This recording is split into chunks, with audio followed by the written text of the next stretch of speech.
Bonjour chers amis téléspectateurs, heureuse de vous retrouver pour notre émission de juillet.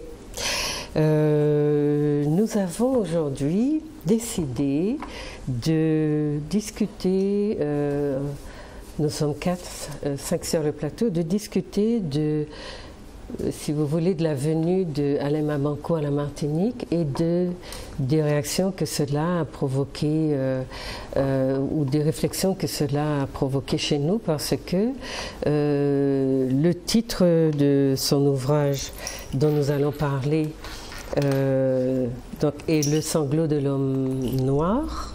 Le sanglot de l'homme noir, vous le voyez là. Et le titre de la conférence qu'elle était appelée à donner était Pour en finir avec les sanglots de l'homme noir. Et ces deux titres, ces deux intitulés étaient si proches que j'ai cru moi-même à un moment que le titre de son ouvrage était Pour en finir avec les sanglots de l'homme noir. En réalité, donc, c'était le titre de sa conférence et il était invité donc, par l'association Tous Créoles pour donner cette conférence à Batelière. Et nous avons donc en partie assisté à cette conférence. Nous l'avons entendu auparavant à une émission produite par Zouk TV et nous avons eu le temps donc de nous, de nous émouvoir de certains de ses propos. Donc cet après-midi ou ce soir, peu importe le moment où vous regardez l'émission, le contenu sera le même. Nous allons parler donc vous proposer une réflexion, bien sûr, autour de cet ouvrage, le sanglot de l'homme noir, mais surtout analyser la posture des intellectuels noirs d'une manière générale, qui sont, je crois, les spécialistes de cet exercice qui consiste à aller dans les médias, aller dans les sphères où se trouvent les intellectuels européens, occidentaux, et déclamer sur leur peuple, leur faire tous les reproches imaginables sans se préoccuper de choquer, de blesser, de gêner. Et la question c'est pourquoi est-ce qu'il est aussi facile de parler sur le noir sans se sentir culpabilisé ou sans craindre de provoquer la colère des siens, et si la colère vient, pourquoi est-ce qu'elle n'inhibe pas davantage les personnes qui se prêtent à ce type d'exercice. Voilà, donc pour nous, cette venue de M. Mabankou qui nous a copieusement qu'est-ce qu'on va dire, arrosé de ces propos négationnistes ou afro-pessimistes, dirons-nous, l'occasion d'une réflexion donc, sur le rôle des intellectuels. Donc, cet après-midi, je vous propose de discuter avec Milka Valentin. Voilà. Présente un petit peu. Alors, Milka Valentin, je suis maître de conférence en civilisation hispano-américaine et caribéenne sur le campus à Schellcher. Et donc, je travaille donc sur les thématiques qui sont relatives à notre histoire et à notre peuple. Voilà. Merci. Dominique Monotuka, je suis avocat au barreau de Fort-de-France et je suis président de l'IREA, l'Institut de recherche et d'études de l'histoire des Amériques. On a aussi alors deux personnes qui se revendiquent pas d'être universitaires, mais qui sont des paroles fortes aussi. Voilà, Zéphir Jean-Michel, donc mon nom d'auteur c'est Jérémy, donc théologien, écrivain. J'écris effectivement des thématiques, des remises en question sur la vision donc eurocentrique du christianisme. Voilà. Et Philippe Siméon, donc responsable d'une petite entreprise en Martinique, et électron libre aussi. Et donc je suis membre du comité national pour les réparations, j'agis au sein de ce comité en tant que trésorier du comité national et également responsable de la communication. Alors, nous ne sommes pas forcément voilà, une assemblée de spécialistes qui viennent casser du sucre sur le dos de M. Mabankou, mais nous voulons, parce que Mabankou n'est pas le premier, il y a eu d'autres auteurs qui ont écrit sur le sanglot de l'homme noir. Alors, il n'est pas tout à fait africain celui-ci, mais c'est un monsieur Philippe Lavigne Delville qui a également écrit Le sanglot de l'homme noir bien avant Mabankou, et c'était dans les années, donc en 1991, un article que vous trouvez de la revue Percé, que vous, en tapant sur Internet, que vous trouverez, et son titre c'est Le sanglot de l'homme noir. Donc on est un peu dans le même propos, et cet auteur-là s'appuie sur l'ouvrage d'Axel Kabou qui a été dans la même posture que Mabankou, sauf que Mabankou, on va essayer de le voir quand même, c'est plus ambigu, parce qu'on a l'impression qu'il, dans quelques pages de son livre, qu'il crache véritablement sur l'homme noir, et puis le contenu, le reste du livre, à part ces quelques pages, le reste du livre, c'est un plaidoyer pour sa francité, pour l'intégration, pour un regard sur l'Afrique colonisée, où on n'a pas le sentiment justement qu'il est vraiment complètement anti-africain. Donc c'est très ambigu. Par contre, ce texte de Lavigne Delville est vraiment très très dur envers les Africains. Il y a d'autres personnes qui ont écrit, d'autres auteurs africains qui se sont prêtés à cet exercice d'écrire des livres qui ont des prix que les Européens, les Français notamment, récompensent et qui leur donnent donc de la légitimité. Ça évite effectivement que les Français ne regardent leur comportement colonialiste en Afrique, et puisqu'il y a des Africains qui veulent bien se prêter au jeu de dénoncer les Africains, c'est-à-dire de faire porter aux victimes la responsabilité de tous les maux de l'Afrique, alors qu'on connaît la Franc-Afrique, on connaît sa présence, on sait que tous les pays africains ont au moins un contingent de l'armée française, que les bases militaires des Européens sont en Afrique, que les Africains sont sous contrôle. On a quand même beaucoup de gens, on trouve quand même des Africains pour dire que oui, c'est vrai qu'il y a des dictateurs en Afrique, mais c'est parce que les Européens les portent aussi en Afrique. Les peuples font des choix qui se trouvent déchus et qui se trouvent déviés par des choix plus puissants qu'ils ne peuvent pas empêcher. Donc il y a des vérités historiques que nous voulons vous dire, mais il y a surtout le fait que aujourd'hui, comme nous vous le disions dans la dernière émission sur les réparations, nous ne voulons plus laisser dire dans l'espace public autant de mal que cela, que les gens qui, j'allais dire, se déversent dans les médias en disant tout et n'importe quoi sur le noir ou l'Africain de manière complètement essentialiste. On ne sait pas ce qu'il y a dans ça. Il y a des Africains qui se battent et qui sont tués. Il y a des Noirs qui se battent et qui sont tués. Il y a des Africains qui vendent leurs frères. Il y a des Noirs qui...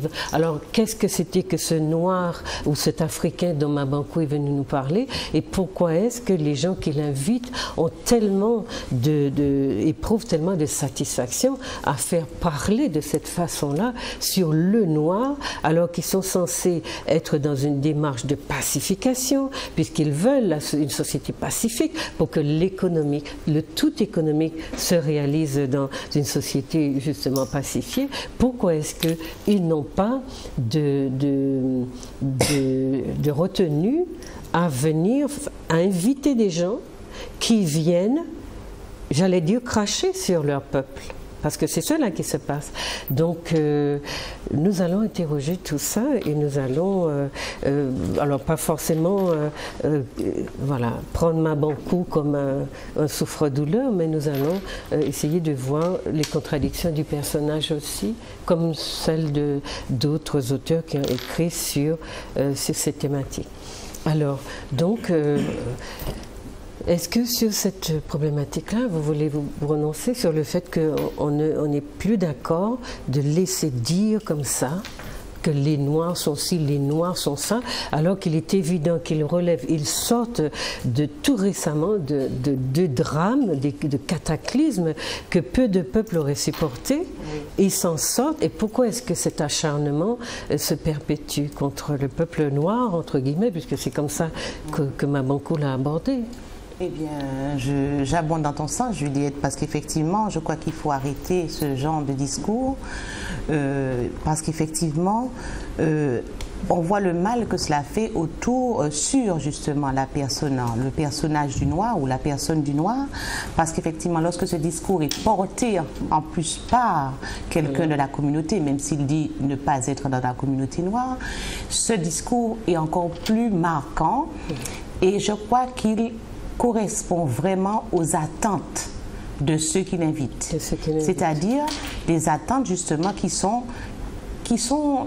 nées pratiquement avec la colonisation, c'est-à-dire celle de se servir de noirs pour s'opposer à d'autres noirs ou pour affronter d'autres noirs. Et on est exactement dans l'opposition nègre-créole, nègre-bossal.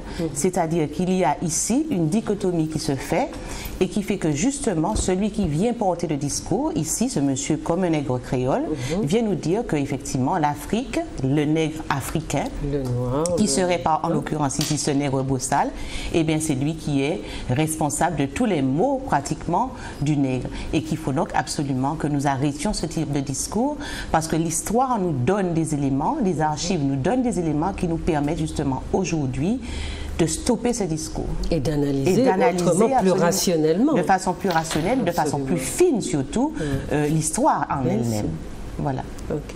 Dominique veut dire quelque chose? Ce que je dirais à ce sujet recoupe ce que Milka vient de dire, à savoir que lorsqu'on écoute le discours ou lorsqu'on lit en fait ce que ces gens écrivent au sujet de notre histoire, lorsqu'on prend en considération leur analyse, on constate bien que, en effet, ce ne sont pas des analyses étayées de manière scientifique. C'est-à-dire que nous sommes en fait, nous sommes dans l'opinion. Et ces gens assènent l'opinion. Et en assénant l'opinion comme ils le font, ils sont convaincus qu'ils vont pouvoir capter qui? Non point ceux qui sont éclairés, non point ceux en fait qui ont, je dirais, pu avoir accès à la connaissance, mais précisément, ils pensent qu'ils peuvent convaincre ceux qui se contentent, finalement des points de vue des uns et des autres sans aller plus loin. Et en l'occurrence, ce monsieur Mabankou procède de la même manière que les autres, à savoir qu'il est venu.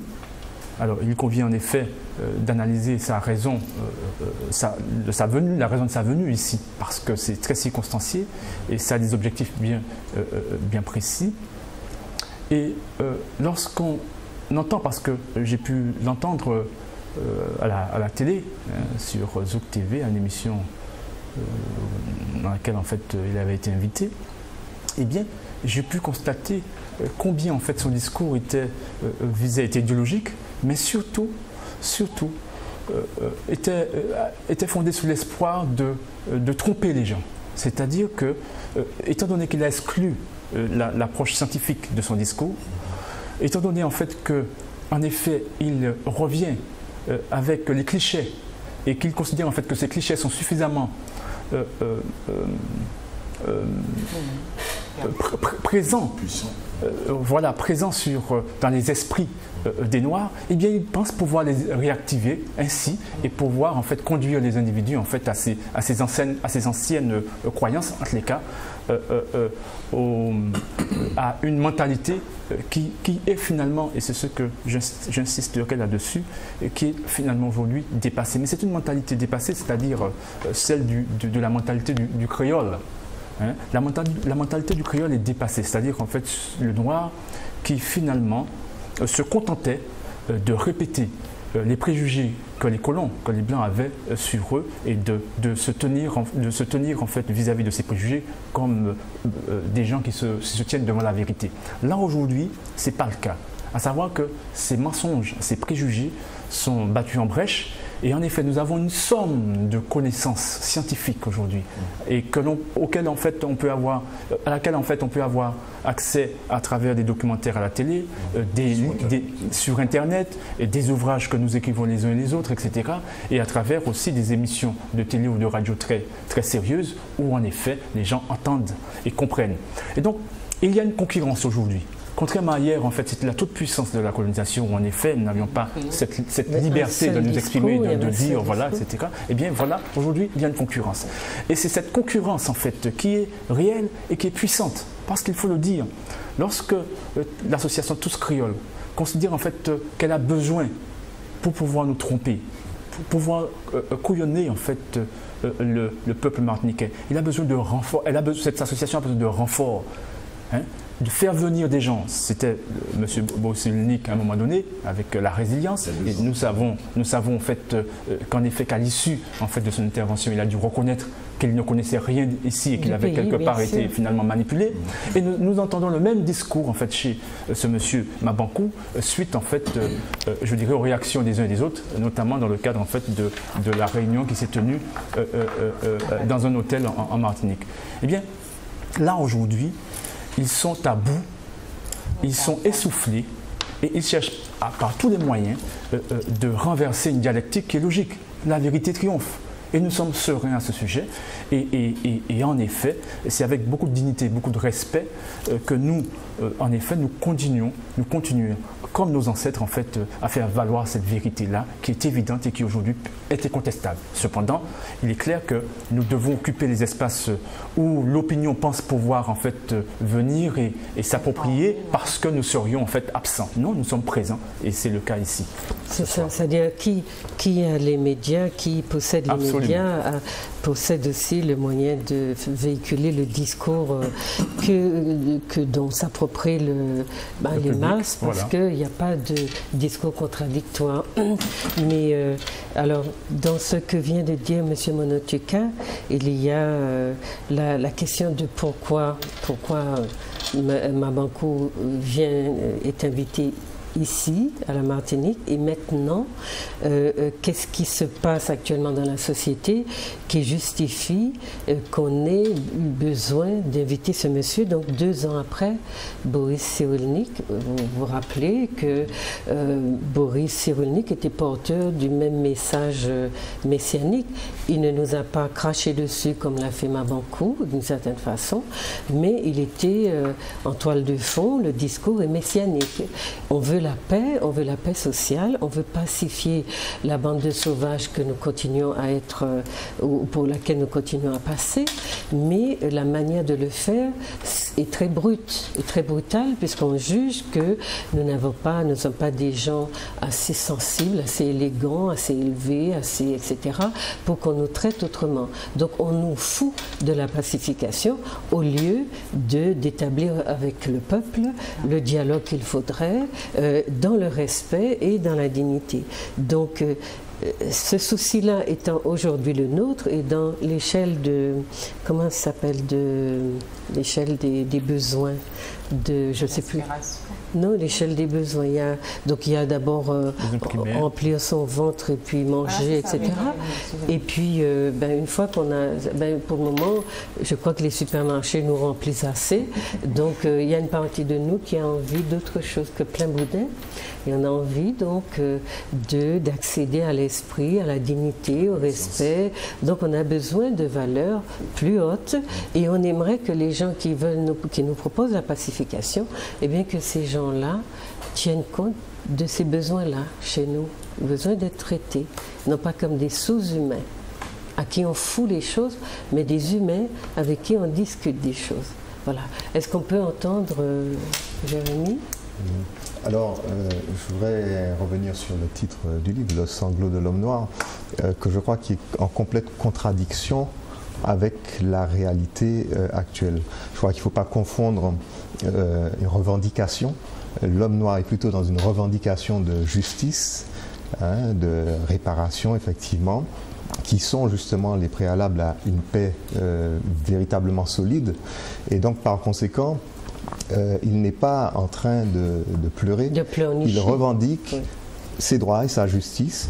que non seulement, je dirais, Dieu lui a donné dès l'origine, hein, mais que déjà en 1848, il aurait dû avoir exigé, au lieu effectivement, quand on est venu lui dire voilà, ça y est, vous êtes libre, hein, il aurait dû dire pas à ce prix-là, nous voulons effectivement que justice et réparation soient faites.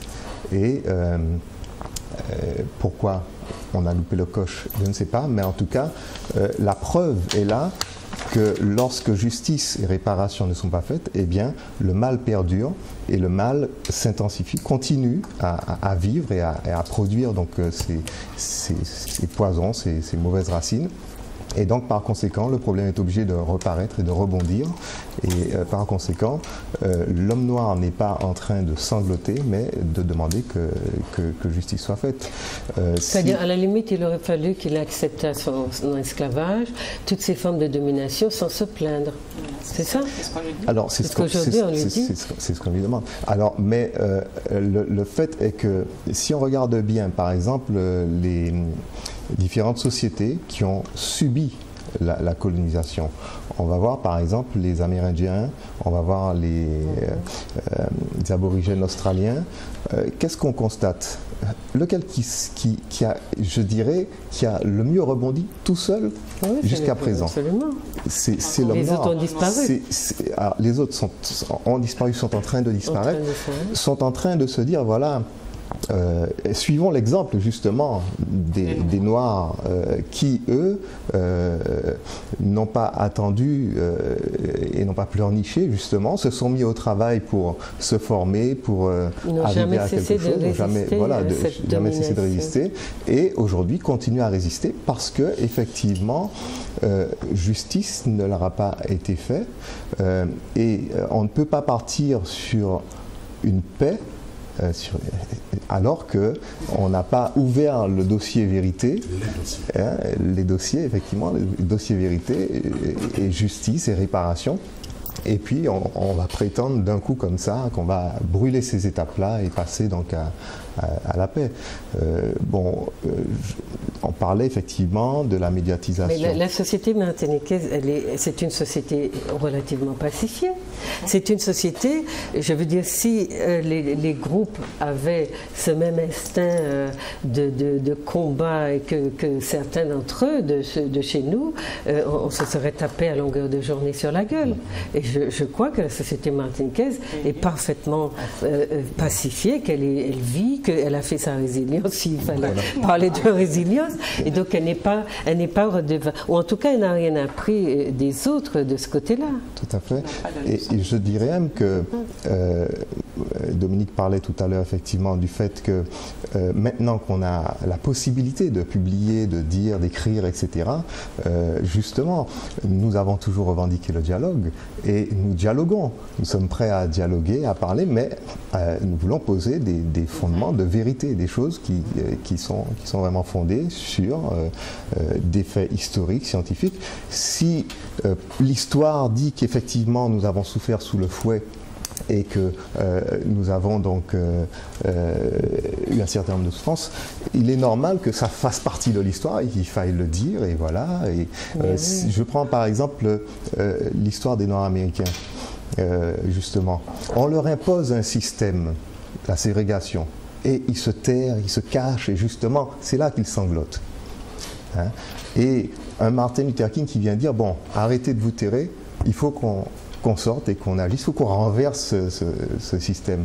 Donc il passe à la revendication. Ça veut dire que, en quelque part, ceux qui aujourd'hui acceptent de supporter un système, justement, qui leur impose des limites qui sont les petits vecteurs qu'on permet justement aux Noirs voilà. Alors là, je pense que justement, ils sont dans cette mauvaise posture dans laquelle étaient donc ceux à qui la ségrégation était imposée et qui se tairaient parce qu'il y avait la violence, la peur et tout ça, et qui se sont affranchis de leurs craintes et qui ont décidé effectivement de revendiquer, de parler, de dire, de poser problème. Et donc l'homme noir n'est pas pour moi dans un sanglot, la question, dans la revendication. Oui, la question c'est pourquoi est-ce qu'il le dit et comment est-ce que, on va le voir tout à l'heure, au fond, comme je pense que ça peut être un argument de vente, ça peut être aussi une demande de la société qui lui donne des prix littéraires,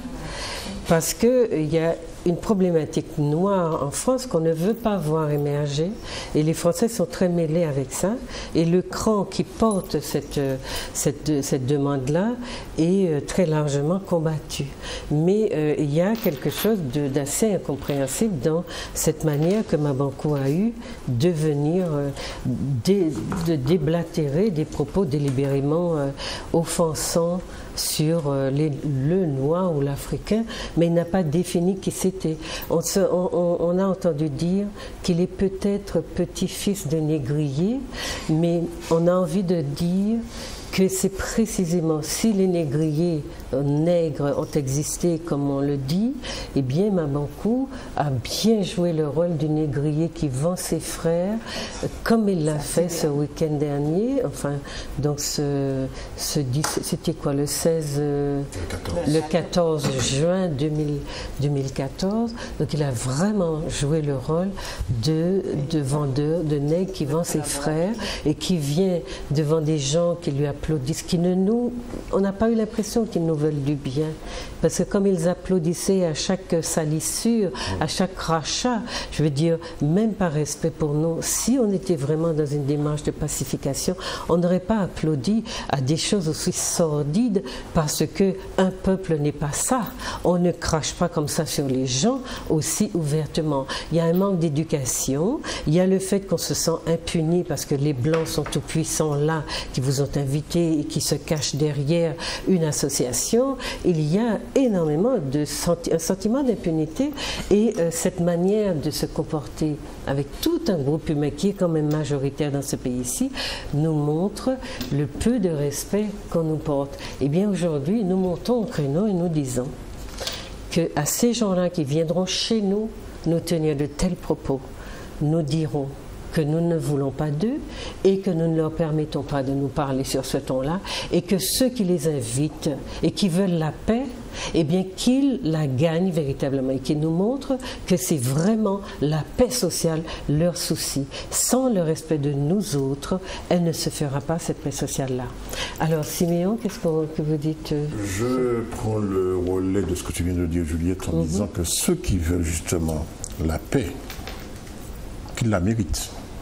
Il faut qu'ils la méritent. Et ça rejoint parfaitement ce que Jérémy vient de dire tout à l'heure, à savoir que nous avons quand même des démarches initiatiques à mettre en place avant cette paix, avant d'atteindre cette paix. C'est d'abord de réclamer, d'exiger la vérité. La vérité, c'est, je dirais, le pendant de la réconciliation. On ne peut pas dissocier ces deux démarches-là. Et il ne faut pas nous mettre charrue devant bœuf.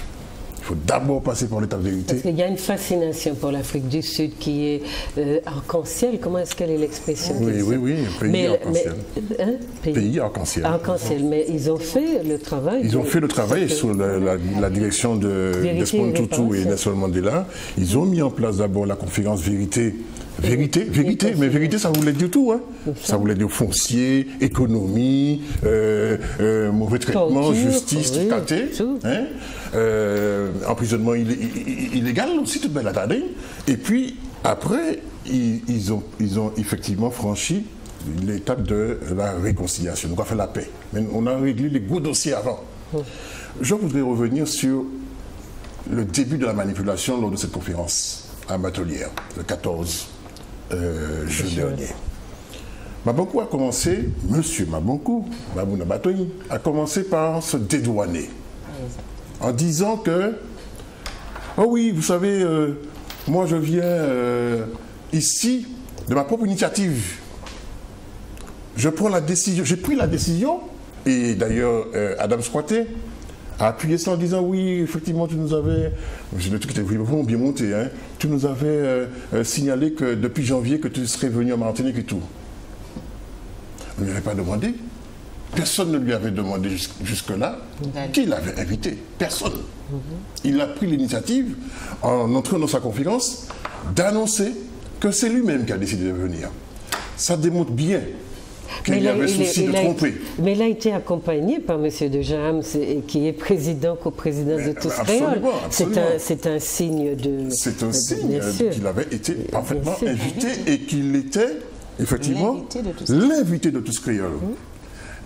Vous avez connu des occasions où des béquets sont assis devant des intellectuels martiniquais pour écouter ce qu'ils ont à dire. On a invité, il y a quelques années en Martinique, le professeur Théophile Omenga. Je ne sais pas si vous le connaissez, c'est un égyptologue. Je ne parle beaucoup de béquets, ni au Conseil général, ni à la bibliothèque chercheur. À aucun endroit où Théophile Omenga a tenu conférence en Martinique, et il y avait du monde. Je n'ai pas vu des béquets.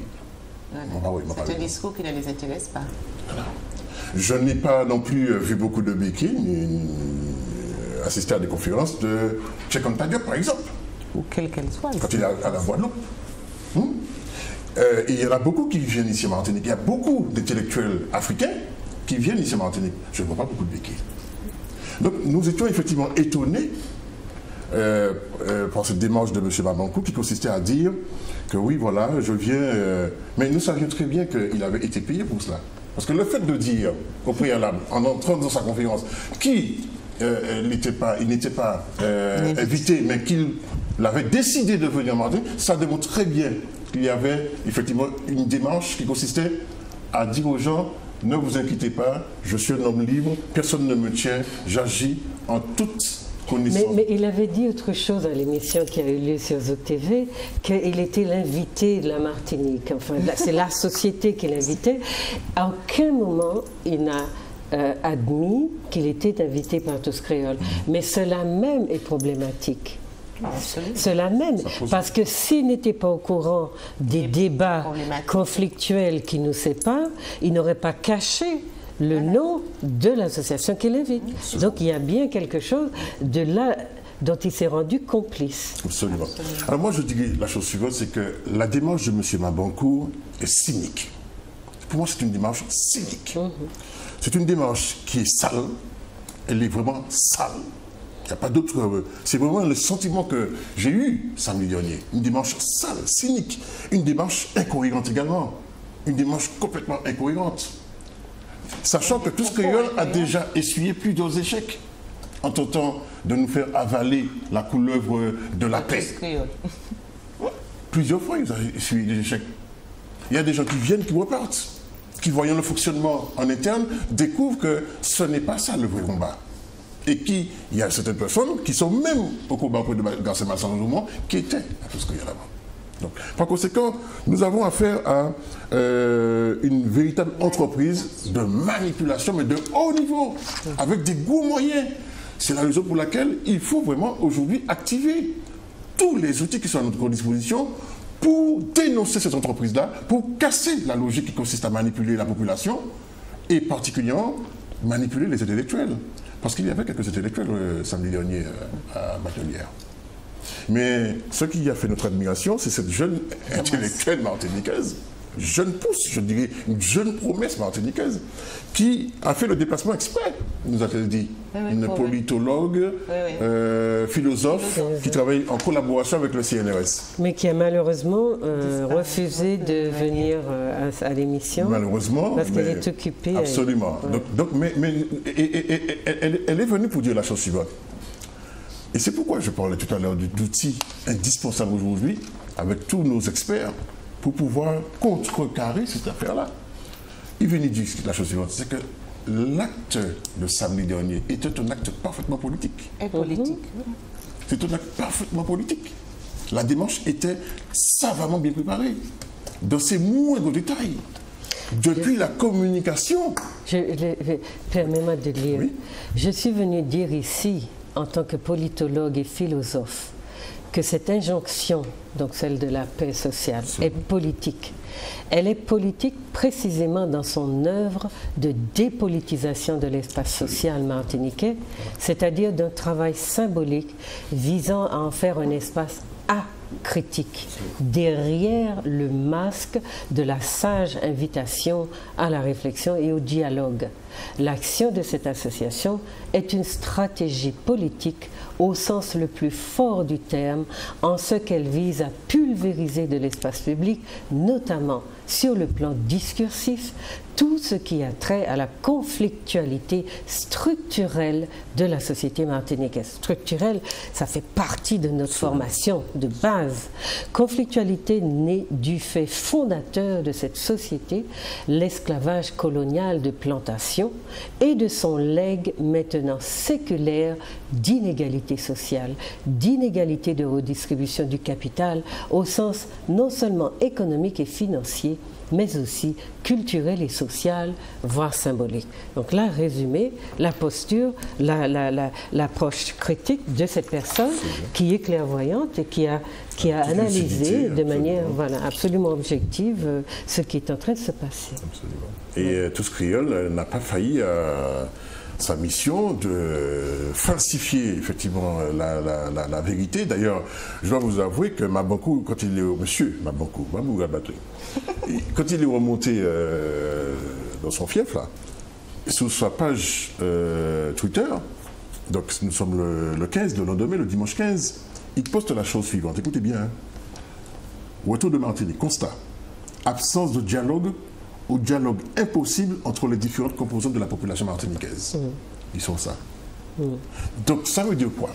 Que ce monsieur comme Cyrulnik n'avait pas effectivement pris toute la mesure les enjeux, du moins la dimension de la fourmilière dans laquelle il mettait les pieds. Il a découvert la fourmilière grâce à nous qui étions là. Parce que nous, les fourmilières, les fourmis bouge piqué, beau piqué. Et c'est là qu'il s'est rendu compte, il s'est retrouvé. Mais le bonhomme a été déstabilisé. Il est parti de là, la tête baissée.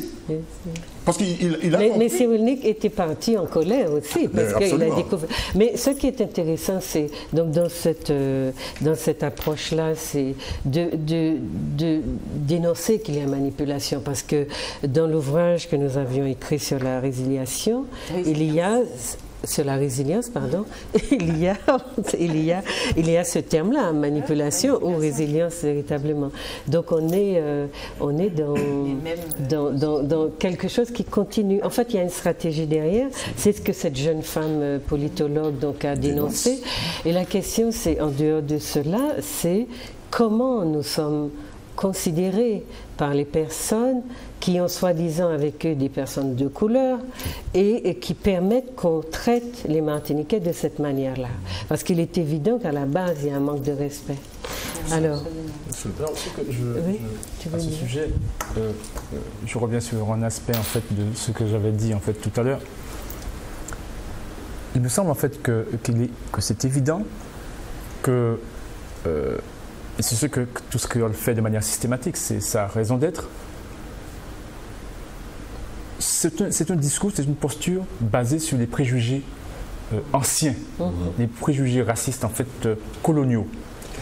Et en effet, ils viennent et ils sont convaincus qu'on est ce que ces préjugés disent que nous sommes.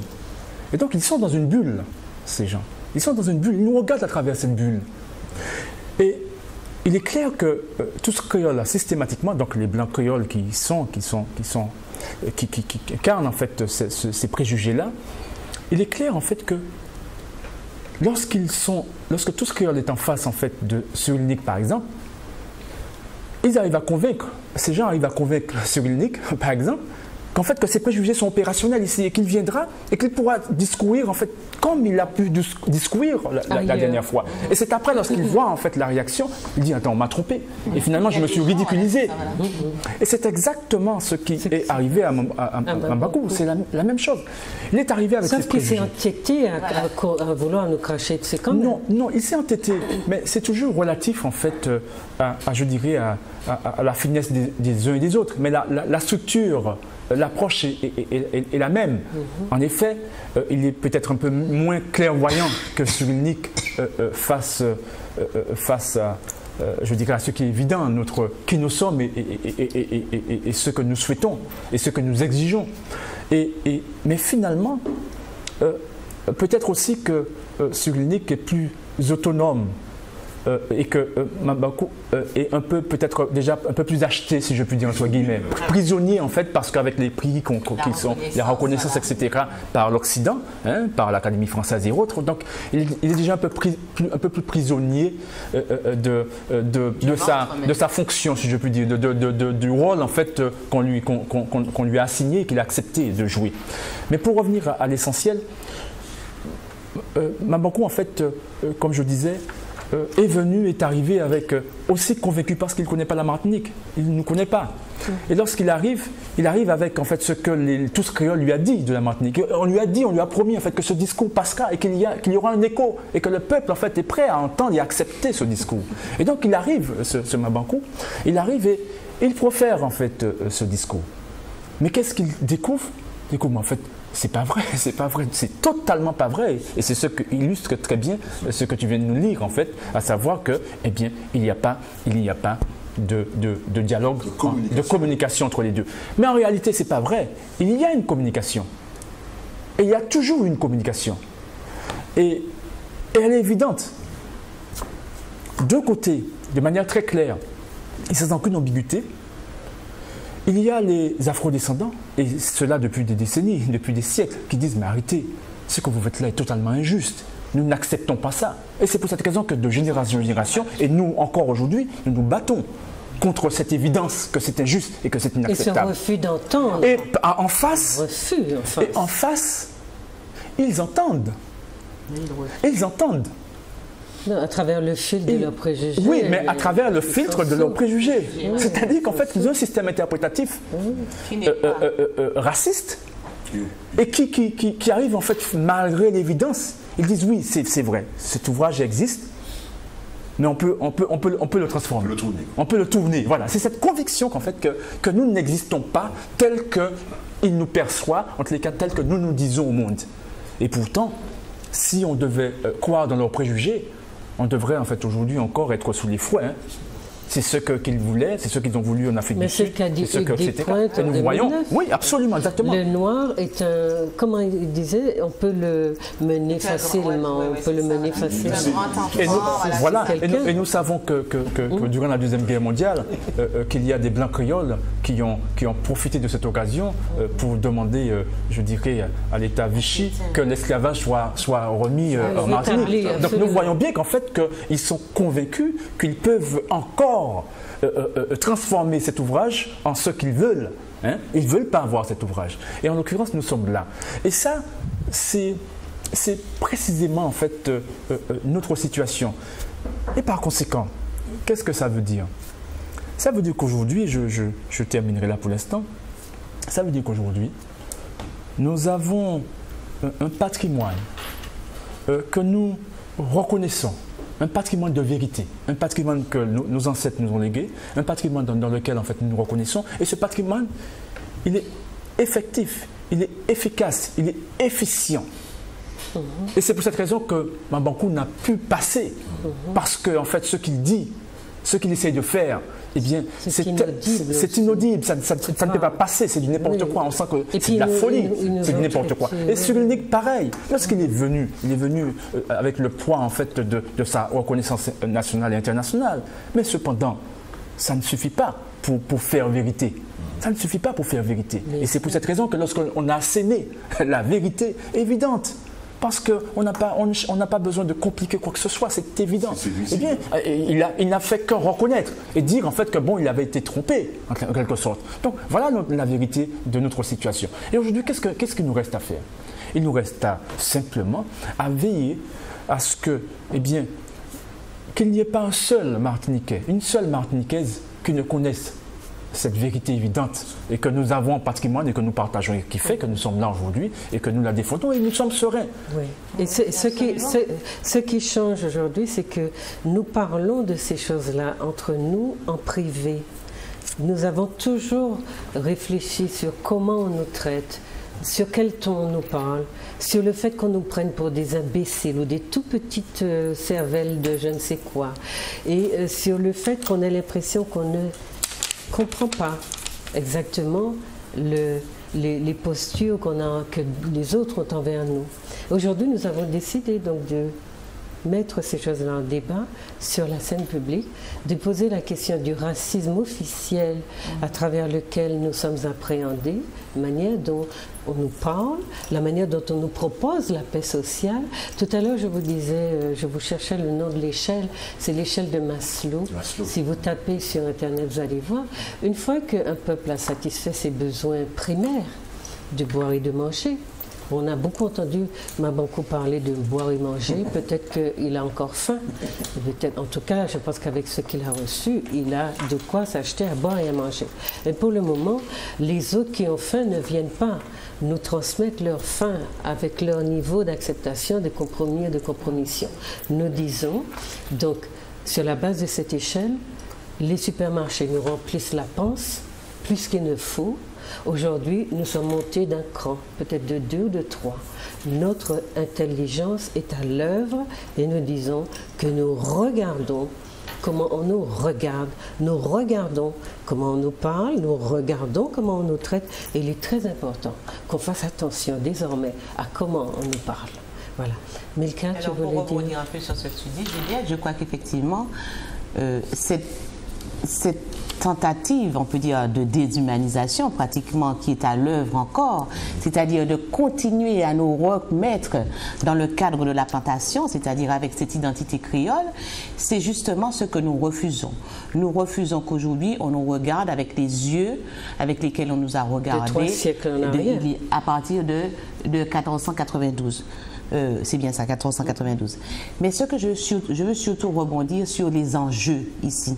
Parce que M. Mabankou nous a dit, eh bien voilà, il faut maintenant parler au présent. Il faut arrêter avec le passé. Et puis de toutes les façons, il pense que c'est l'identité créole, c'est celle qui est la plus convenable pour nous aujourd'hui. Oui, il est venu nous dire, voilà, il est venu nous dire voilà ce qui nous convient, ce qui nous convient à l'instar donc de tous créoles. Et bien entendu, nous disons à monsieur Mabankou qu'effectivement, il n'est pas ici en mesure de nous donner des leçons d'identité. Parce que nous connaissons notre identité, nous savons que notre identité n'est pas créole. Notre identité, elle est non seulement martiniquaise, mais elle a aussi sa matrice. Et sa matrice est une matrice africaine. Nous ne pouvons pas accepter que le créole, le blanc créole, nous colle son identité à lui, parce que justement nous avons notre identité. Et comme le disait Dominique, nous avons les éléments historiques qui nous permettent aujourd'hui de dire que voilà, nous ne voulons pas entrer dans cette identité créole, nous la refusons parce que c'est une identité de prédation et c'est une identité de déshumanisation, c'est une identité raciste. Donc nous refusons cette racialisation de notre société et de notre identité. Et je vais même aller beaucoup plus loin. Je crois que justement cette dynamique, comme le disait Madame Lancher, est politique. Cette dynamique de vouloir nous entrer dans l'identité créole est justement une dynamique politique, à des enjeux politiques, parce qu'il s'agit justement de nous écarter de notre identité nationale, c'est-à-dire notre identité martiniquaise. Parce que il est tellement plus simple de s'appeler Martiniquais. Voilà que pour quelle raison vouloir se mettre dans un créole. Qu'est-ce que ça veut dire? Ça ne repose sur rien. C'est une identité fabriquée, virtuelle. Par ailleurs, les Français et les jeunes enfants qui naissent ici sont autorisés à s'appeler Martiniquais. Puisqu'il faut bien faire remarquer que le terme créole ne s'applique pas aux Blancs qui arrivent ici. Absolument. Aux métros, comme on les appelle, mais bien à nous. À nous, voilà. Donc, il y a une réalité aussi à laquelle il faut se confronter. Il faut se confronter. Comprendre qui est-ce qu'on inclut et qu'on exclut et pourquoi cette inclusion. Puisqu'effectivement, les Blancs restent intouchés. Ils ne sont pas touchés par cette idéologie-là. Absolument. Donc ils sont entiers. Ils sont entiers et cette offensive, je crois que cette offensive de tous créoles, appuyée donc avec ces injonctions de M. Mabankou, effectivement, eh bien, cette offensive ne vise qu'à nous détourner de ce qui est essentiel, c'est-à-dire justement l'unité de notre groupe, l'unité du peuple martiniquais, autour justement dans une perspective d'avenir, dans un devenir de Martiniquais. Donc justement poser la question coloniale, poser la question de la domination coloniale de toutes les façons, si l'association se donne autant de mal pour chercher, parce que je pense que parmi tous les Africains qui écrivent, tous les Antillais qui écrivent des textes autrement tournés, ils auraient eu le choix s'il s'agissait d'instruire. Or là, ils sont dans une démarche assez systématique d'inviter des personnes, soit qui sont des donneuses de leçons, soit qui vont venir nous dire, comme Mabankou, que les Noirs n'ont rien foutu, qu'ils accusent les Blancs injustement de leurs incapacités, qu'on leur a donné l'indépendance, qu'ils n'en ont rien fait, que ce sont de grands inutiles et des pleureurs ou des pleurnichards, comme le disait Jérémie. Alors, là, maintenant, on va travailler aussi à réfléchir un peu sur l'ouvrage. Je vous ai dit d'entrée de jeu que ce qui nous interpelle quand même aujourd'hui, c'est la facilité avec laquelle les Occidentaux trouvent plutôt des Noirs, enfin, je ne sais pas si ça correspond à quelque chose, en tout cas qui sont manipulés et payés sans doute et qui acceptent de venir nous dire des choses qui sont assez déplaisantes dans la manière dont elles sont dites, parce qu'elles sont très injustes et très, ce que nous disons en sociologie, très essentialistes, c'est-à-dire il y aurait une essence noire, une essence africaine qui ne foutrait rien, qui serait un gros parasite, comme si avant l'arrivée des coloniaux, les Africains étaient là, assis la gueule ouverte, à attendre que les Blancs arrivent et qu'ils leur disent enfin, voilà 1000 ans que nous crevons la dalle et que nous n'avons pas développé un seul outil pour domestiquer notre environnement. Merci d'être venus nous coloniser. Donc il y a quelque chose là dans cette... Le noir n'a jamais... n'est pas rentré dans l'histoire. N'est pas rentré dans l'histoire, c'est ça.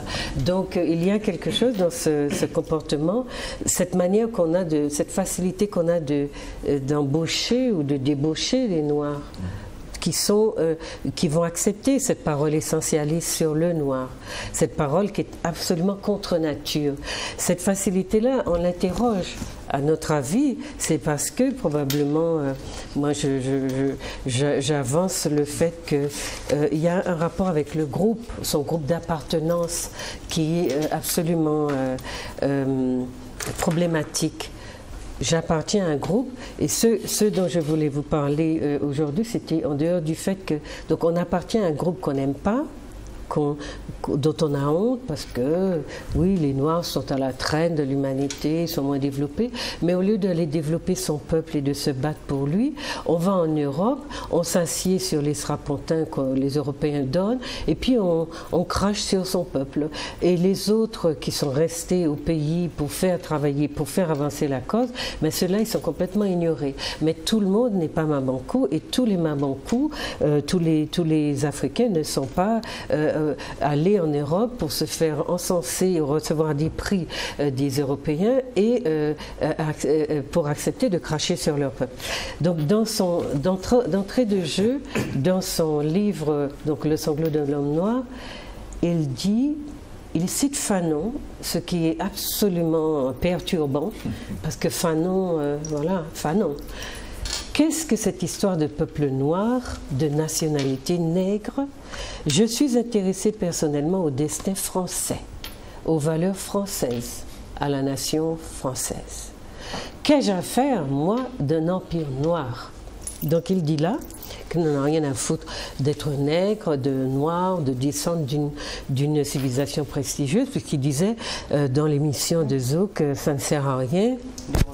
Ou à quoi ça me sert de savoir qu'il y avait un empire de je ne sais quoi, l'empire de Songhai ou de je ne sais lequel, et à quoi ça sert si, voilà, dans le présent, on est dans cette situation. Est-ce qu'il ne faudrait pas justement préciser dans quel contexte Fanon justement, et il est absolument, il cite Fanon à plusieurs reprises, et il est absolument, oui, dans cette manière qu'il a de détourner la parole il est absolument Absolument. Mais c'est pour ça que Peau noire, masque blanc a des zones d'ombre. C'est un livre qui peut être utilisé par des manipulateurs pour dire...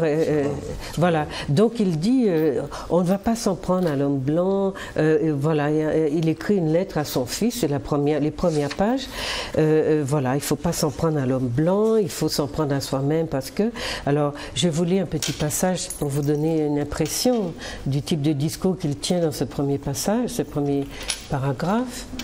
Petit chapitre peut-être, ou une sorte de préface. Les Noirs en sanglots sont persuadés que notre survie passe par l'anéantissement de la race blanche ou tout au moins par l'inversion des rôles dans le cours de l'histoire. À leurs yeux, le blanc devrait, même pendant quelques heures, ressentir ce que signifie d'être nègre dans ce monde. Or, dans leur inconscient, comme l'affirmait Fanon, deuxième citation, ils traînent le rêve d'être des blancs jusqu'à la fin des temps, alors que ce n'est pas du tout dans ce sens-là que Fanon fait cette analyse. Le noir, donc dixit Fanon, le noir veut être comme le blanc. Pour le noir, il n'y a qu'un destin, et il est blanc. Il y a de cela longtemps, le noir a admis la supériorité indiscutable du blanc et tous ses efforts tendent à réaliser une existence blanche. Alors, par contre, le noir, c'est probablement Mabankou, parce que dans tout son livre, c'est effectivement un cri lancé en direction de sa patrie, la France, son désir de francité, son désir d'une nationalité française qu'aucun blanc français ne mettrait en question est désespérant. Et on a pitié parce que le bon peuple français, qui est plein de bon sens, il ne s'occupe pas des politiciennes de ces élites. Ces élites qui ont inventé des nègres français en Pacifique, dans le Pacifique, dans l'Atlantique ou ailleurs. Le bon peuple français, tout enfermé dans sa logique là qu'il est, il dit « c'est moi le français et je suis blanc ». Et c'est blanc un français, et c'est cela qu'il reconnaît. Alors Mabankou est désespérément à la recherche d'un regard de français qui lui dira « oui, oui, on te reconnaît comme chez nous ». Le seul qu'il a eu, de regard blanc, français, qui lui a dit « oui, tu es bien de chez nous », c'est aux États-Unis où il a dû s'exiler alors qu'il a reçu plein de prix en France. Il a dû s'exiler pour être professeur, alors qu'il est désespérément français, professeur de littérature francophone. Ça veut dire qu'il n'est pas en mesure d'enseigner la littérature française. Il est francophone. Donc les bougnoules entre les bougnoules. Autrement dit, ce qui est très important, c'est comment Mabankou sort de cette... Donc, il est dans une rencontre avec des Français en Californie, c'est à Los Angeles, et il fait... les Français critiquent les Américains, il les interpelle, et puis ça finit par dire « Ah, vous êtes Français ». Les Français lui disent « Ah, vous êtes Français ». Ils sont très contents d'être entre Français. Ils vont boire, prendre un pot et discutent très longtemps autour de choses qui font que Mabankou se sent mais dans une plénitude absolue à ce moment-là en Californie, à Los Angeles, complètement français. Et cette plénitude-là, il n'arrive jamais à l'atteindre, ce sentiment-là, à l'atteindre en France, parce qu'en France, eh bien, il y a le bon français qui veille à sa... Alors, je ne sais pas si ça vous inspire. D'abord, le groupe d'appartenance, et je vous dis juste cette expérience qui existe en psychologie sociale. On a mis au jour le fait que les membres de groupe, donc on appartient à son groupe et on lui est fidèle. Les préférences qu'on exprime sont pour son groupe. Ça a toujours été ça, les théories psychosociologiques que j'ai étudiées. Et quand j'ai dû faire, moi, mes enquêtes, j'ai réalisé que chez nous, il y avait un petit problème à ce niveau-là. Ça n'est pas vrai que nous privilégions ou préférons systématiquement les membres de notre groupe. Parfois, ou très souvent, plus souvent que rarement, nous préférons les Blancs ou nous affichons notre préférence pour eux plutôt que pour les nôtres, au nom du fait qu'ils seraient plus gentils, plus civiques, plus éduqués, plus ceci, plus cela, et nous laissons, abandonnons, trahissons notre groupe un peu comme Mabankou l'a fait et comme beaucoup d'autres intellectuels noirs le font. Voilà. Oui. Mais je crois que là, bon, on va chercher très loin. Bon, Monsieur Mabankou est l'exemple typique d'un aliéné, c'est-à-dire quelqu'un qui effectivement a pratiquement intégré sa propre une infériorité qui lui aurait été dictée par l'homme blanc qui dit ne pas être responsable de quoi que ce soit en Afrique ou encore en Amérique, mais tout compte fait, il participe de cette aliénation. Et il est non seulement il participe, mais il accepte cette aliénation puisqu'il veut en retour nous donner des leçons de désaliénation, puisqu'il nous dit sortez de ce paradigme, sortez de cette vision que vous avez d'eux-mêmes, alors que lui-même il est porteur de cette vision, pour la bonne raison qu'il se sent tout à fait dans une autre peau que celle qu'il porte. La vision qu'il projette. Et bien entendu, c'est pour ça qu'il ne peut pas être solidaire de son groupe, puisqu'il est tellement aliéné lui-même qu'il n'arrive pas à dépasser ce que l'autre l'a appris de lui a appris de lui-même. Donc on comprend bien qu'il est très mal placé pour venir nous parler à nous ici en Martinique, d'autant plus que nous sommes dans une dynamique justement d'apporter la connaissance, et c'est cette connaissance qui va justement désaliéner le peuple martiniquais, qui va effectivement, cette connaissance, cette vérité, comme tu disais Jérémy, qui est destinée justement à démystifier l'homme blanc, à démystifier la civilisation occidentale, qui est une civilisation qui a fondé son essence sur le mensonge, sur la prédation, et effectivement qui a, dans toute son histoire, je ne parle même pas de 1492, je parle avant même 1492, qui a fondé sa civilisation, ses antiquités sur le vol, sur le mensonge et le vol d'autres civilisations, et notamment la civilisation noire, la civilisation kamite. Donc on ne peut pas attendre autre chose de M. Mabankou. Et M. Mabankou est un fidèle nègre créole. Mais comme on dit, on ne veut pas parler sur lui, c'est-à-dire, c'est une figure. C'est une figure, une figure que nous appelons de traître, mais quand on lit le livre, on voit que depuis son enfance, il est dans cette vénération, fascination de la France. Justement, il y a quelque chose de très grave là, que tu as lu là, c'est le fait que pour lui, son histoire n'a aucune importance, l'histoire de l'Afrique n'a aucune importance. Et je crois que c'est vraiment inouï d'entendre quelqu'un renier jusqu'à l'histoire même de son peuple. C'est quelqu'un pour moi qui n'a plus aucun fondement, je dirais. Peut-être que ça le dédouane de ne pas s'occuper de son pays. Mais ce qu'il y a, c'est que son attitude, on la retrouve aussi malheureusement dans beaucoup de personnes de chez nous qui effectivement, je vois par exemple, bon, j'ai écrit 2 ouvrages, donc Jésus-Christ sur le Messie noir et Les réchappés de la grande tribulation, dans lesquels je pose des faits et des remises en question, des choses qui n'ont jamais été dites et qui pourtant existent. Et voilà que les Antillais qui sont ici, certains d'entre eux qui lisent, oui, arrêtez de ressasser. Donc de pleurer, de sangloter. Bon, or, l'histoire est faite pour être ressassée. Elle est faite pour être dite et redite.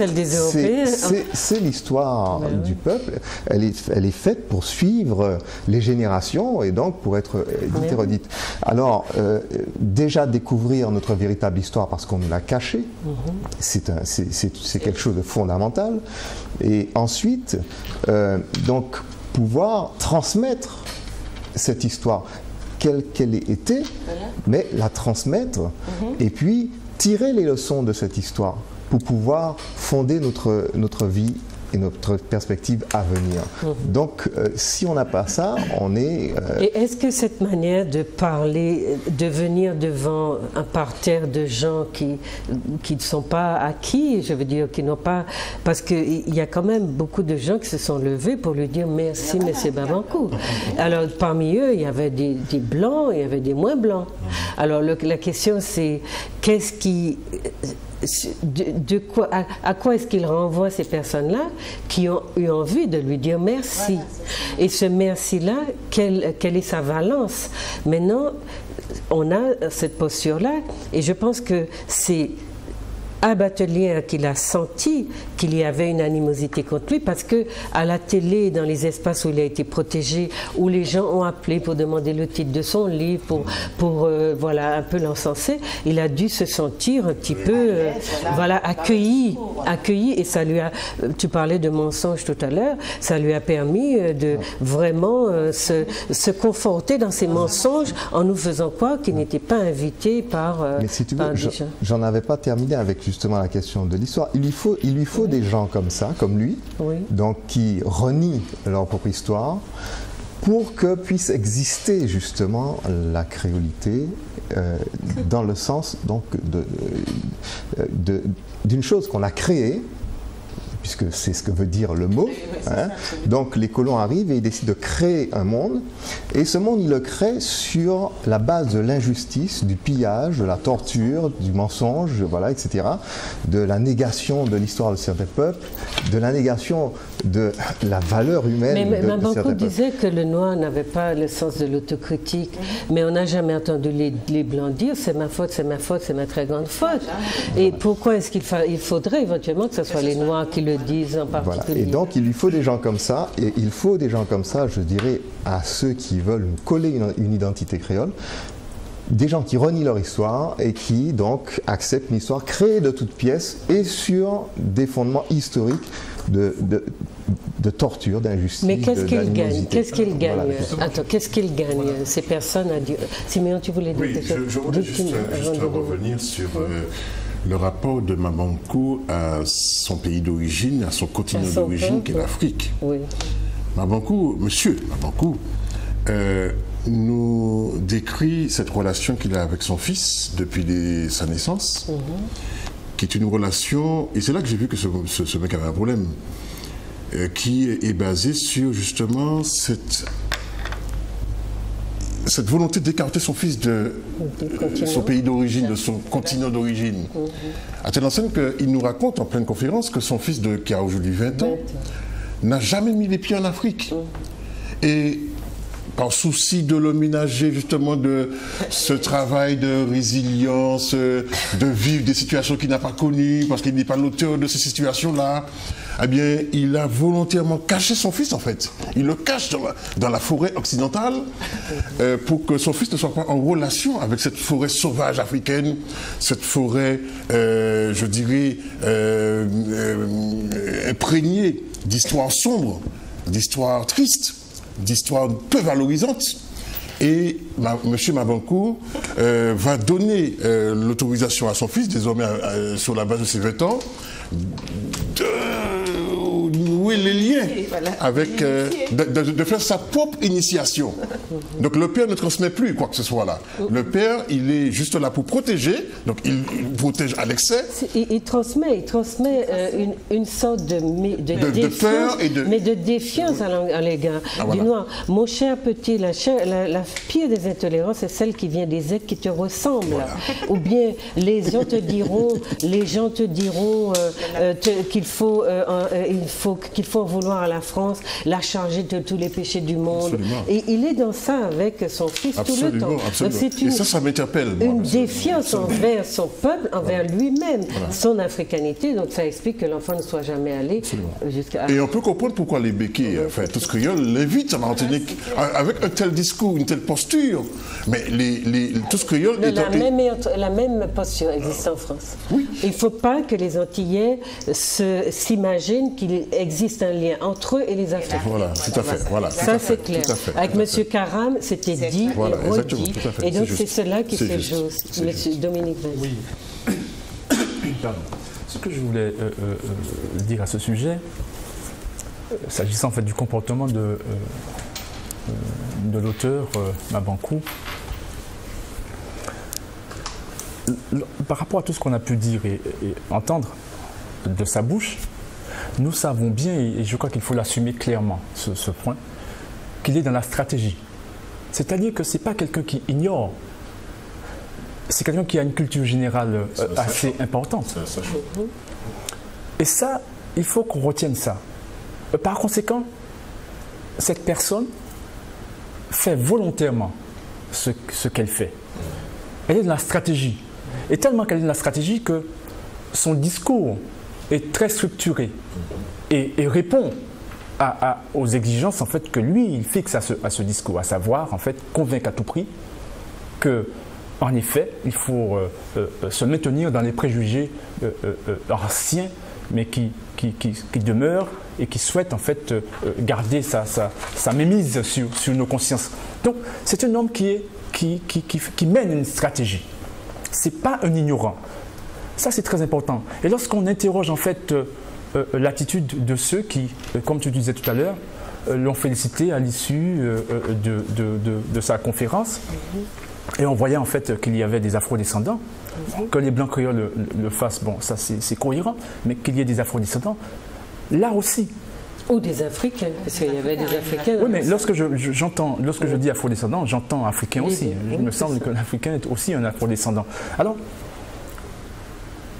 il faut comprendre bien, il faut qu'on assume aussi cette réalité, que ces gens sont de la stratégie. Ils sont de la stratégie de la communication, à savoir pour montrer en fait que, bon, en dépit de ce que l'autre opposition, eh bien eux, ils restent solidaires à ce discours-là, ce discours de Mabankou, qui est leur discours, et qu'ils n'ont pas attendu Mabankou pour épouser ce discours.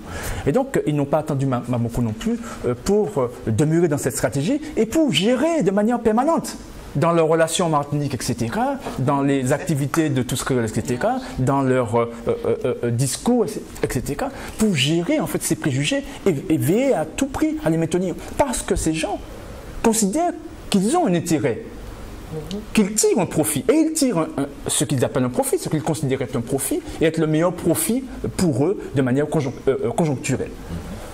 C'est leur choix. Et donc, nous sommes dans la stratégie.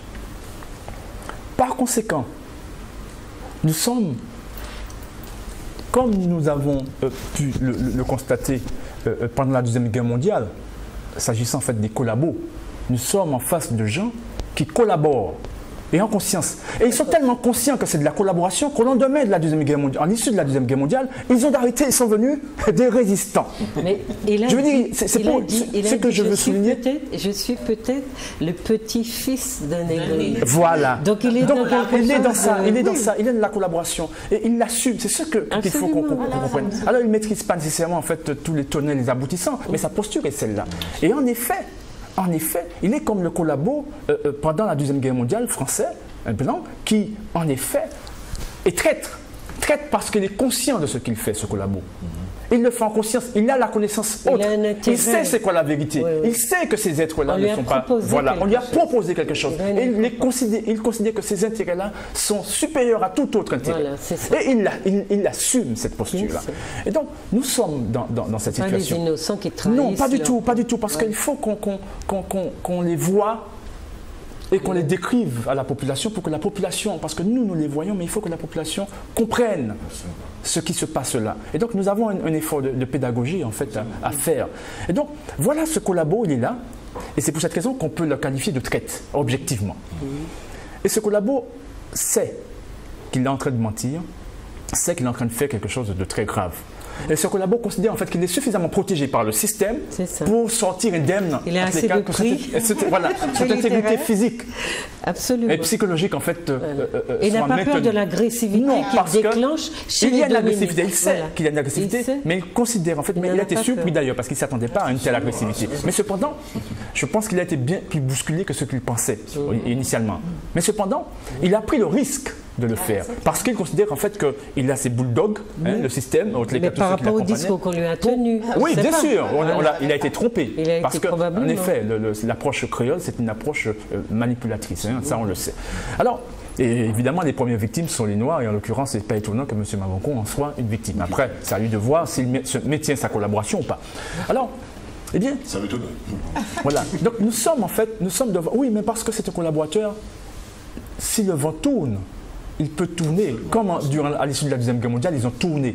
Parce qu'ils savent. Voilà. Ils ne sont pas dans les vapes, ils ne vont pas rester dans la collaboration alors que le vent a tourné. Hein. Parce qu'ils regardent, ils voient, ils comprennent, ils savent. Le chaud et le froid. Voilà. Tu as dit qu'au début, il dit une chose et à la fin, on a le voilà. donc ils savent. Mais je voudrais terminer mon analyse, ma démonstration. Donc ça, c'est très important de comprendre ça. Maintenant, il y a ceux qui ne savent pas. Il y a les enfants et ceux qui n'ont pas pu bénéficier en fait de la connaissance. Et ceux qui, finalement, sont sous la domination du discours, en fait, qu'ils avalisent. L'enfant qui reçoit le discours des parents fait avec et peut plus ou moins se rebeller selon, je dirais, en fait, sa clairvoyance ou finalement la pertinence de ce discours par rapport à la réalité, en tous les cas, à l'expérience en fait de cet enfant. Mais il y a ces enfants, d'abord et avant tout. Alors, ces enfants, qui va les éduquer? Qui va leur transmettre? Est-ce les collabos ou est-ce les autres? Parce que l'enjeu est très grand là. Et c'est la cause en fait à la transmission. Et c'est pour cette raison qu'il s'adresse à son enfant dans sa stratégie, parce qu'il considère en fait qu'il faut que la génération qui vient demeure de cette stratégie, parce qu'il considère en fait que ses dividendes dépendent de cet ordre mental, de ce conditionnement. Et donc il faut qu'il veille à ce que ce conditionnement se maintienne. Et donc nous y sommes. Nous y sommes. Nous avons une jeunesse. Pour la question, je t'interromps une seconde parce que ce que tu dis là est tellement important. Il lui dit, justement, on te donne, tu dois être dans la posture de celui qui remercie et tu la fermes, tu ne demandes rien en contrepartie. Tu es né ici, donc en parlant de la France, ton destin est ici et tu ne devras pas le perdre de vue. Demande-toi ce que tu apportes à cette patrie sans pour autant attendre d'elle une quelconque récompense. Parce que le monde est ainsi fait. Il y a plus de héros dans l'ombre que dans la lumière. Tu as vu? Une rémission totale. Absolument. Et de le côté... Chaud, hein? Absolument. C'est chaud. Mais voilà ce qu'il dit à l'enfant. Et il termine sa lettre sur cette phrase-là. Donc ce que tu dis, le conditionnement et la même mise sur la descendance, elle est là. Elle est là, absolument. Donc il faut qu'on comprenne ça et que par conséquent, nous avons au moins deux catégories d'individus. Il y a ceux qui sont de la stratégie, qui savent et qui sont de la stratégie. Et on peut penser aux intellectuels. Et puis, donc d'emblée, quoi. Et puis, il y a ceux qui sont là, qui ne savent pas. Et il y a le système de transmission. Et ce combat entre, je dirais, ces deux volontés. Une volonté, en fait, que le mensonge, que la falsification perdure et triomphe. Et puis, il y a l'autre volonté qui est là, que la vérité triomphe. Alors ça me permet en fait d'emblée de rebondir en fait sur un aspect en fait des échanges qu'on a eus jusque-là, à savoir Monsieur Mabankou et à travers lui en fait je dirais tous les stratèges collabos et qui nous reproche en fait aux afrodescendants le fait, comme il dit, nos militants ont encore le regard fixé sur le rétroviseur, pour nous dire en fait qu'on regarde trop sur l'histoire, c'est trop sur le passé. Alors je voudrais faire une petite analyse à ce sujet. Discours de manière que tu sais mettre.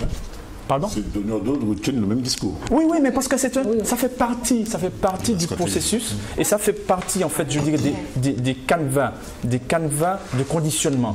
C'est un élément fondamental en fait dans la transmission créole en fait. Donc, en effet, on va retrouver ça comme un leitmotiv dans tout système en fait, je dirais de collabo.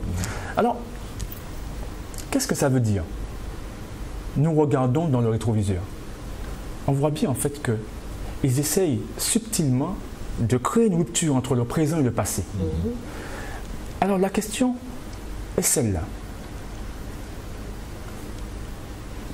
Pourquoi les Noirs ont trouvé nécessaire d'aller et de restituer la vérité historique? Pourquoi les Noirs ont trouvé nécessaire d'aller dire que les Blancs ont menti lorsqu'ils ont dit que les Égyptiens étaient des Blancs? Pourquoi les Noirs ont eu le besoin, ont senti la nécessité d'aller dire que, en effet, c'est pas vrai. Ce que dit la science, c'est que nous sommes des êtres humains, tous, et que nous avons la même humanité. Et ça, c'est l'histoire.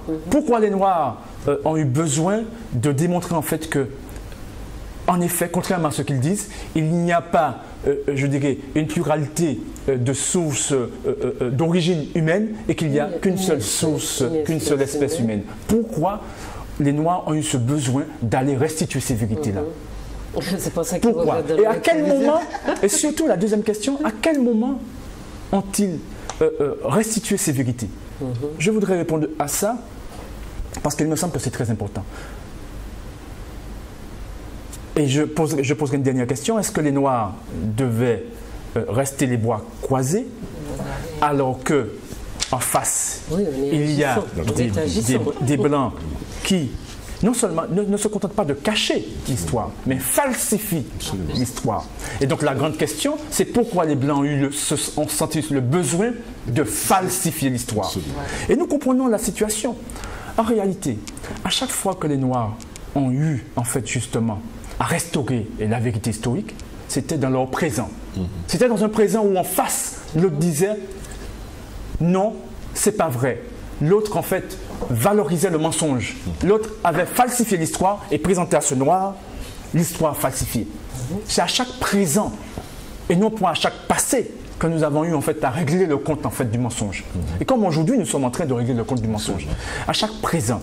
Et donc ça n'a jamais été en fait, contrairement à ce qu'ils disent, la raison, ça n'a jamais été en fait juste en fait pour regarder dans le rétroviseur, mais justement pour répondre aux exigences de leur présent, de leur vie immédiate, dans l'immédiateté, là, dans leur présent.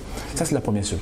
La deuxième chose que je voulais dire aussi, c'est que pourquoi en fait les Blancs ont eu besoin de falsifier? Mais pour une raison toute simple. Pour pouvoir en fait permettre au processus de créolisation d'atteindre son objectif. C'est quoi le processus de créolisation? Sinon la création d'une représentation du noir négative, d'être représenter les noirs comme étant des êtres inférieurs. Et donc toutes ces falsifications historiques pour justifier le projet économique. Absolument. Oui. Donc, il y a cette finalité de domination, mais la domination n'est pas seulement, comprenons-nous bien, la domination n'a jamais été et ne peut pas être seulement économique, parce qu'elle n'est pas suffisante. La finalité de la non, je ne suis pas certain que la finalité soit plus loin, plus profondément. On a touché à autre chose en faisant mais c'est pas le seul. Voilà, c'est pas le débat pour l'instant. Cependant, ce que je voulais dire, c'est que, en effet, ils ont construit ils ont falsifié l'histoire pour pouvoir maintenir en permanence une représentation négative du noir en tant qu'être inférieur. Vous n'avez pas existé dans le passé, vous n'avez pas de passé. Donc en fait, vous n'avez pas d'héritage, vous n'avez rien à transmettre. Par conséquent, la seule transmission possible est celle en fait de leurs blancs, des blancs. Donc en l'occurrence, voilà. Donc on retrouve, alors, justement, juste une dernière chose, c'est pour faire le lien entre Mabankou et ce que je viens de dire. À savoir que lorsque Mabankou nous dit en fait qu'on a droit dans notre viseur, c'est qu'on l'empêche de substituer à la vérité historique le mensonge en fait qu'il veut transmettre à tout prix à son fils. À savoir, il y a une guerre de transmission. Et en l'occurrence, nous y sommes.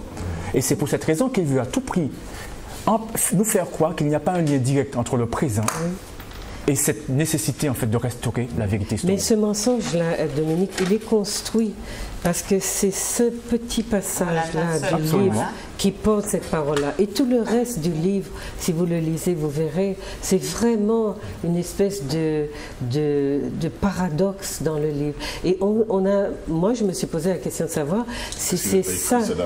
Non, on lui a demandé de l'écrire, parce que le contenu, la teneur est violente et elle est idéologique, justement.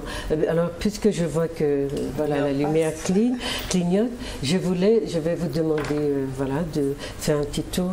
Mais vous demandez, le discours de Mabangou s'est adressé donc à la base, au peuple, mais pas aux élites, à ceux qui agissent et qui font la politique. Donc ce qu'on demande aussi aux gens qui l'invitent, c'est pourquoi c'est à nous qu'il vient s'adresser, parce qu'il y a ceux qui font le pouvoir, qui font la politique en Afrique et qui corrompent et qui renversent et qui enlèvent. On a bien vu des gens qui étaient taxés de dictateurs être écrasés violemment, et puis on voit ces pays-là dans une bacchanale pas possible aujourd'hui.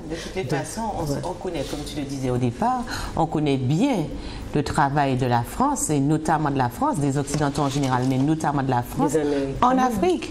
Et bien entendu, je renvoie les auditeurs à un texte qu'a sorti Eva Joly. S'ils tapent Eva Joly sur Internet, ils auront absolument un texte qu'elle a sorti justement sur cette Afrique. C'est la manipulation des chefs d'État occidentaux, français notamment, sur l'avenir politique, économique et social de l'Afrique. Exactement, France-Afrique. Absolument. Alors je veux juste dire que bon, nous avons distribué un tract ce jour-là donc samedi 14 juin, nous avons distribué un tract aux gens qui étaient là, bien entendu, et bien entendu aux gens même de Tous Créoles. Et il y a beaucoup de gens qui ont réagi assez particulièrement parce que il y a beaucoup de gens qui viennent là, mais de façon aussi innocente, c'est-à-dire et qui ne comprennent pas les enjeux. Donc ils sont séduits par le discours, Tous Créoles, voilà. L'unité, la famille, exactement, voilà. Et qui ne comprennent pas vraiment les enjeux. Alors je lis juste quatre petites trucs de ce tract. Alors fustige, aujourd'hui la nation martiniquaise fustige toute velléité de régression mentale affligeante instillé par la créolité et sa casse historique lébéquée, interpelle tous ceux qui se laissent prendre au piège et qui se pourraient être les actuels complices de ces ignominies de l'histoire. Donc il faut à tout prix que les gens comprennent que tout ce qui se fait là, justement, toutes ces invitations que nous avons, avec toutes ces personnes qui viennent nous donner des injonctions de résilience, des injonctions de pacification créole, eh bien, il faut les regarder avec beaucoup de pincettes et il faut vraiment analyser leur discours et chercher la vérité. Voilà. Alors, on va devoir s'arrêter puisque l'émission se termine. 2 mots pour...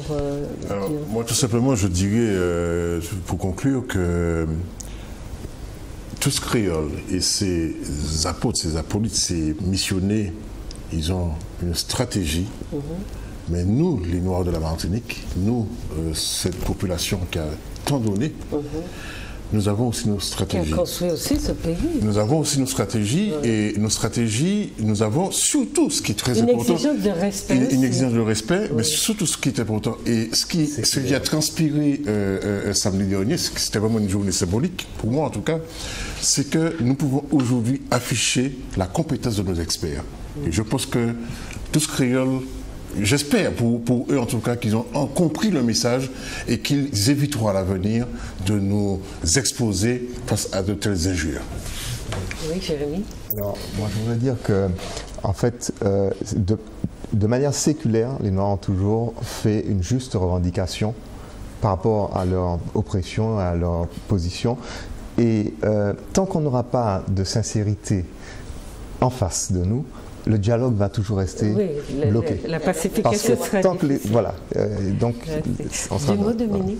Deux mots juste pour dire en fait que il est manifeste en fait que l'association Tous Créoles et je dirais tous les collabos souhaitent à tout prix qu'on valide une vision plurale de l'humanité, qu'il y ait plusieurs natures humaines et donc par conséquent qu'il y ait une hiérarchisation en fait de l'humanité.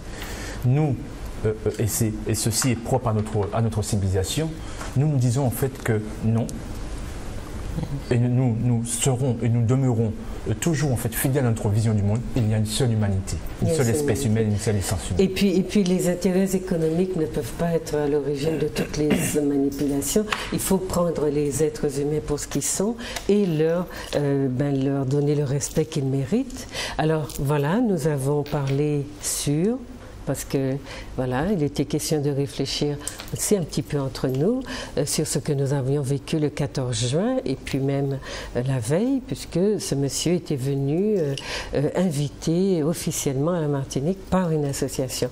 Donc j'espère que ce débat vous a interpellé, que vous allez aujourd'hui vous-même vous transformer en défenseur de votre dignité et que vous allez demander le respect que vous méritez, parce qu'il y a des gens qui continuent à nous prendre pour, j'allais dire, des crétins. Peut-être que je ne suis pas loin de la vérité. Nous voulons le respect et nous sommes déjà pacifiques. Donc s'il y a des gens à pacifier, eh bien il faut qu'ils se regardent et qu'ils nous disent comment nous allons arriver à faire rejaillir notre pacification sur eux. Voilà, bonne soirée ou bon après-midi. À bientôt.